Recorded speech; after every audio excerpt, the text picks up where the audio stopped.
a church, where a young girl named Sarah and her family hear a pastor saying God can even move mountains if the faith is strong. In the next scene, Sarah goes to watch her brother Danny's football match with her parents.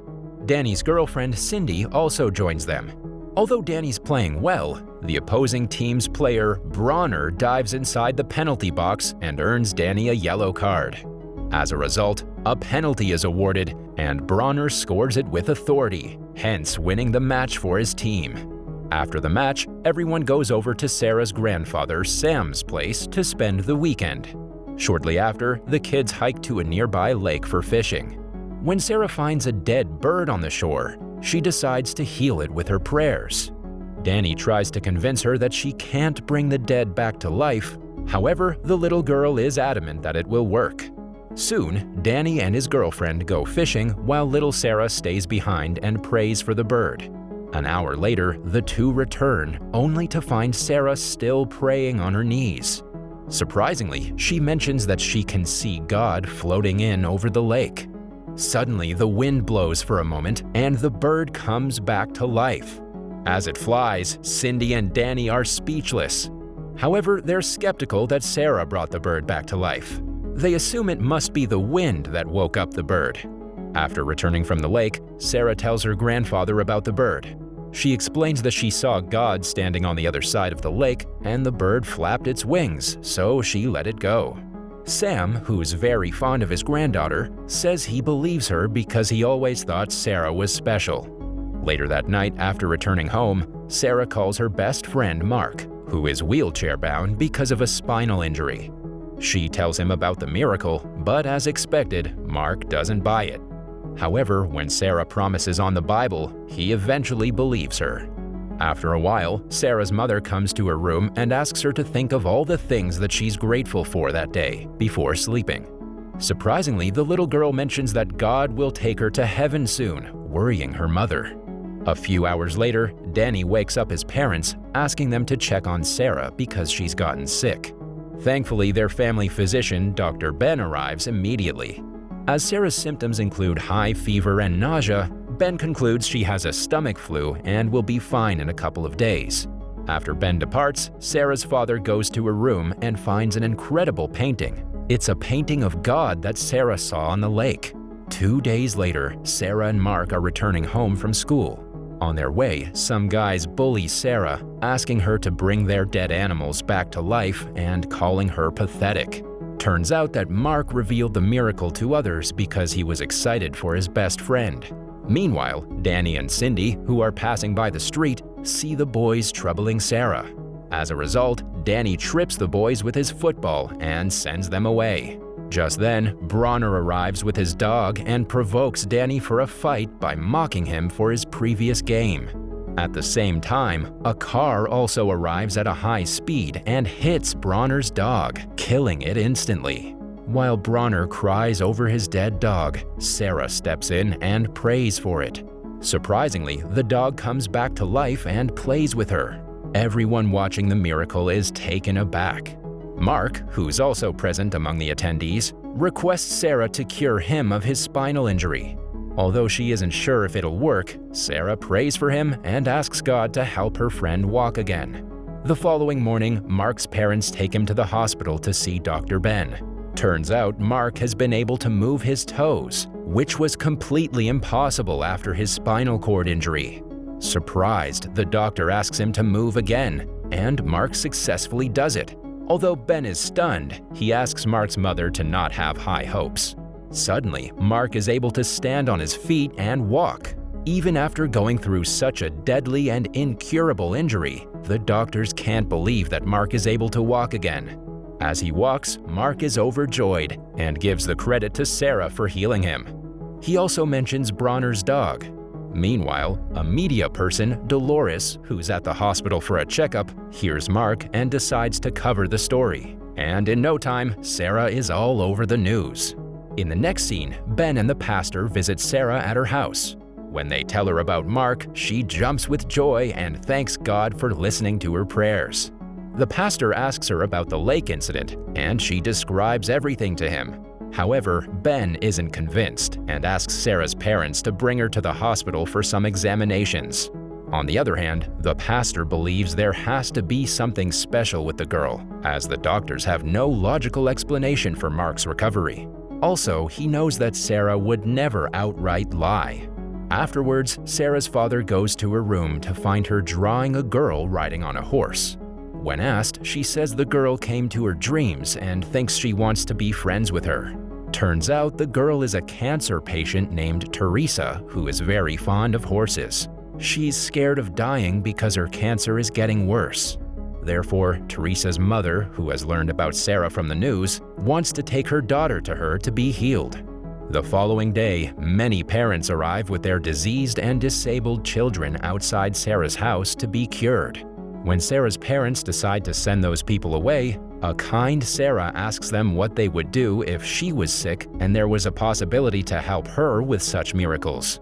Her parents fear because if she goes out and heals all those people, she will never get a chance to be a little girl anymore, because more people will come over and it will never stop. However, Sarah doesn't listen and goes outside.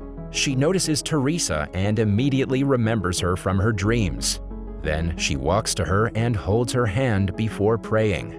As soon as she completes her prayers, Teresa starts feeling better, as if she's been cured. Eventually, Sarah heals a blind girl, a crippled boy, and every other person waiting there to be cured. However, as she's about to get inside the house, she collapses of exhaustion.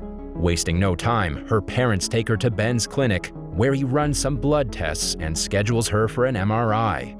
Sarah's mother tells Ben that after she prayed for Mark, she couldn't get out of bed all day, and now after healing so many people at once, she got exhausted and collapsed. She can't believe how such miracles are possible. Just then, Ben and Sarah's parents are interrupted when a staff summons them outside where the media people have surrounded the hospital.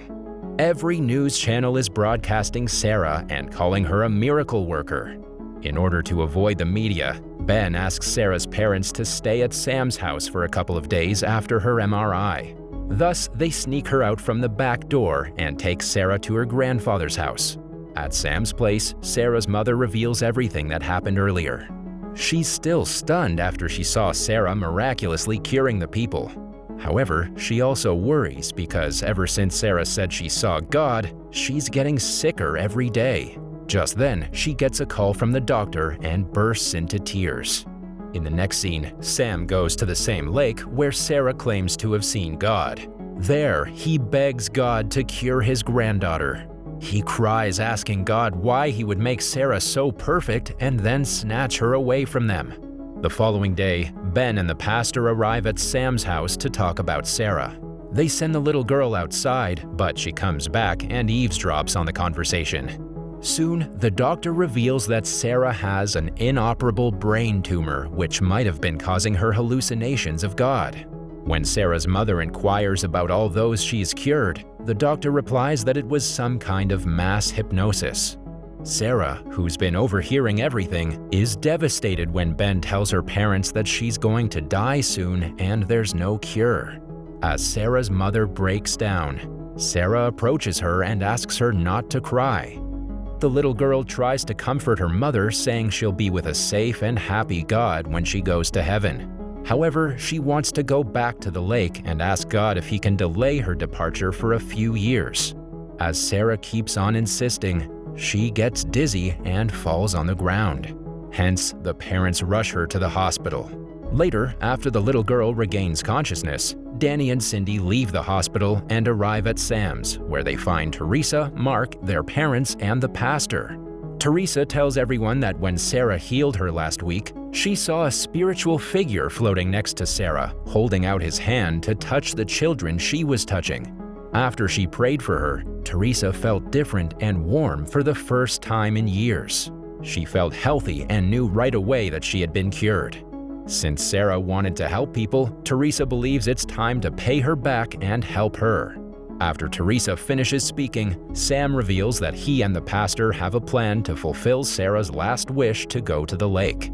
Although doing so will make Sarah's parents, Dr. Ben, and everybody at the hospital unhappy, Sam wants to do it for his granddaughter.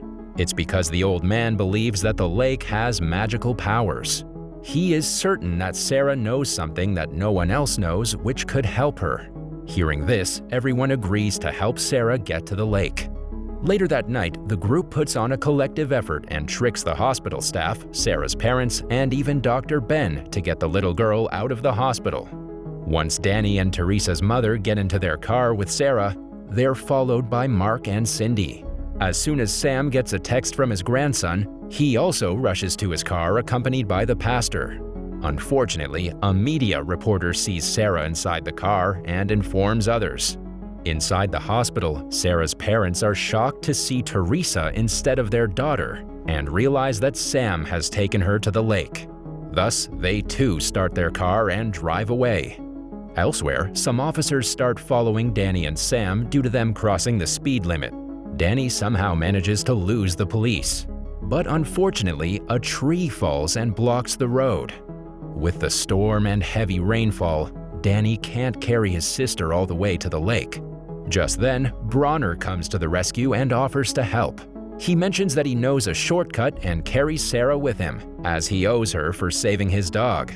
Danny and Bronner carry the little girl in turns and make their way to the lake.